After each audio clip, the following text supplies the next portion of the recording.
Welcome, everyone. You will have surely heard the notion of the end of history. Francis Fukuyama's work, The End of History and the Last Man, as its subtitle states quite infamously, is not the first expression of this thought. We find it especially in Alexandre Kojève, who was self-declared Hegelian. Now, this is not the right place to show why I think that Kojève misappropriates Hegel.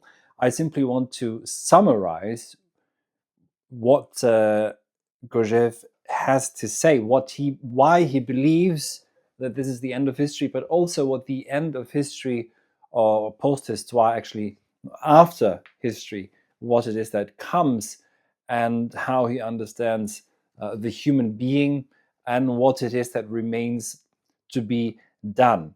Now, to put it simply, Kojève believed that Hegel's phenomenology of spirit describes, in fact, nothing but the process by which the human being becomes self-conscious and frees himself to himself, fully emancipates himself, and in that way the human being becomes a citizen of the universal state, which is not only universal, a planetary state, a global state, not Kojève's language, but mine here, and also, of course, a total homogeneity that begins and that is already expressed. So by Hegel, of course, you could say that this is a historical process itself until the end of history is reached, and Francis Fukuyama saw this then instantiated with the fall of the USSR. But the l'état universel et homogène, so the universal state and the homogeneous state that is exemplified for Kojève by Napoleon and begins with the Napoleonic age, is ultimately, let's say, our age still, and is the final age of this world and of humanity. And as Kojève says, there is nothing, or there will be nothing more, nothing new to on this earth. There will be nothing new to discover for us. So it's a sense, of course, it's a metaphysical eschatology, and we have reached the eschaton, as it were. And just as a side note, it's quite striking that there are certain pseudo-intellectual figures in the tech space who believe that they are, that they are ending the end of history, and in fact, what they want to bring about with their corporation states, where they want to replace nationhood with corporations, etc., all they will bring about is really the end of history. Yeah, in a way that Kojève could not even have foreseen, I think, himself. Now, the future for Kojève is an eternal present, which is about to instantiate itself fully. And what happens at the end of history, though, is that the human being disappears. And now I'm going to translate a bit from Kojève here. The human being disappears at the end of history, and that's not a cosmic catastrophe. In what sense? Insofar as the natural world remains the same as it's always been. So the natural part, the human being is part of nature, and that will remain the same. So in that sense, it's not cosmic. And it's not a biological catastrophe either, Kojève says. The human being remains alive like an animal. Yeah, so we are still part of overall cosmic nature, and we are still part of the animal kingdom as well. And of course, that means to say that we are completely in agreement still with our nature, or with nature in general, and with being as it's given. But that's the issue, the givenness of being. So, what is it that disappears according to Kojève? That which disappears is the human being, whom we can call such in a proper manner. That's to say, the agent of negativity, as I'd like to translate this here. So we are the agent of negativity. We can negating what? Negating the givenness of being. And of course, also we negate mistakes, let's say. We negate mistakes in creation, let's say. And of course, what also disappears is the distinction or the opposition between subject and object. That's how Kojève understands the disappearance of the human being. So we will be content with our animalistic nature, and we will no longer be able or even willing to negate and hence to sublimate and to rise to a higher level.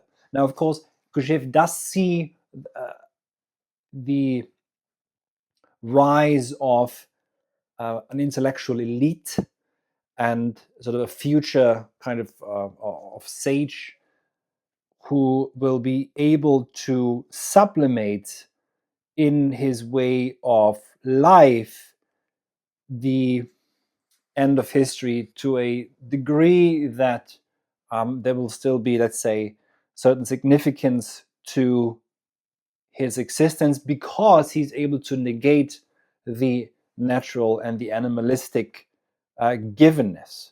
So he sees, for example, tea ceremonies in Japanese culture as such a discipline that can sublimate the givenness of being in the way that I just described. So however, what's inevitably in store for us is the universal empire of a homogeneous planetary state. Now, you can have different cultures within that. Yeah, you can have different kinds of civilizations in it, but ultimately, we're all competing for the same, which is who or which system will be the best to, and this is now how I would see it, which system is best to adaptable to to a technocratic management of not necessarily decline, but of our animalistic nature. Yeah, so which technocratic system can best govern and manage desire? Is it the Chinese system? Is it the Russian system? Is it the Western American system? And some would obviously say that the Chinese are doing the best job because they can cater to the human basic desires, and there's healthcare, etc. There's fast transportation. There's an abundance of entertainment everywhere.